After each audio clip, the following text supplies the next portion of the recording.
ನಿನ್ನೆ ನಮ್ಮ ಮಂಗಳೂರು ಪೊಲೀಸರಿಂದ 6 ಜನ ಡ್ರಗ್ ಪೆಡ್ಲರ್ಸನ್ನು ಅರೆಸ್ಟ್ ಮಾಡಲಾಗಿದೆ.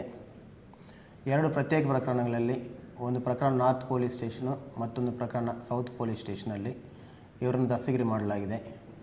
ನಾರ್ತ್ ಪೊಲೀಸ್ ಸ್ಟೇಷನ್ನಲ್ಲಿ 4 ಜನ ಆರೋಪಿತರನ್ನು ದಸ್ತಗಿರಿ ಮಾಡಲಾಗಿದೆ. ಇವರಿಂದ 53 ಗ್ರಾಮ್ MDMA ಹಾಗೂ 100 ಗ್ರಾಮ್ ಹೈಡ್ರೋವಿಟ್ ಗಾಂಜಾ ವಶಪಡಿಸಿಕೊಳ್ಳಲಾಗಿದೆ.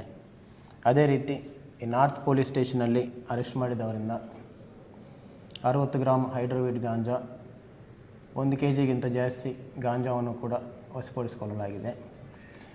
ಇವರೆಲ್ಲರೂ ಕೂಡ ಮಂಗಳೂರು ನಗರದಲ್ಲಿ ಹೆಚ್ಚಾಗಿ ಸ್ಟೂಡೆಂಟ್ಸ್ಗೆ ಮತ್ತು ಮಹಿಳೆಯರಿಗೆ ಕೂಡ ಡ್ರಗ್ ಸಪ್ಲೈ ಮಾಡ್ತಿದ್ದಾಗಿ ಗೊತ್ತಾಗಿದೆ. ಈ ಟೋಟಲ್ ವ್ಯವಸ್ಥೆ ಎಲ್ಲ ಕೂಡ ಬೆಂಗಳೂರಿಂದ ಡ್ರಗ್ಸ್ ತೊಗೊಂಡು ಬಂದು ಅವರು ನೇರವಾಗಿ ಸಪ್ಲೈ ಮಾಡೋದಲ್ಲದೆ ಇಲ್ಲಿದ್ದಂಥ ಲೋಕಲ್ ಪೆಡ್ಲರ್ಸ್ಗೆ ಕೂಡ ಡ್ರಗ್ ಸಪ್ಲೈ ಮಾಡ್ತಿದ್ದಾರೆ ಅಂತ ಗೊತ್ತಾಗಿದೆ.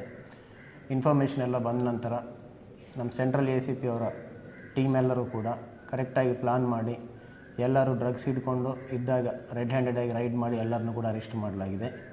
ಎಲ್ಲರ ಮೇಲೆ ಸಪ್ರೇಟಾಗಿ ಕೇಸಸ್ ಬುಕ್ ಮಾಡಲಾಗಿದೆ. ಎಲ್ಲರನ್ನು ಕೂಡ ನ್ಯಾಯಾಲಯದಲ್ಲಿ ಪ್ರೊಡ್ಯೂಸ್ ಮಾಡಲಾಗುವುದು. Thank you.